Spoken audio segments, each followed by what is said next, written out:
672 feet in centimeters.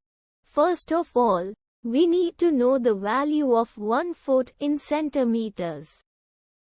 It's always 1 foot equals 30.48 centimeters. Now we have to multiply 30.48 by 672. Therefore, 672 feet times 30.48 centimeters equals 20,482.56 centimeters.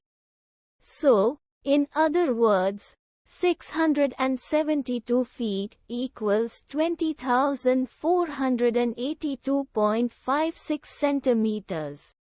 We hope you have enjoyed this video. Please like and subscribe to our channel for more videos like this.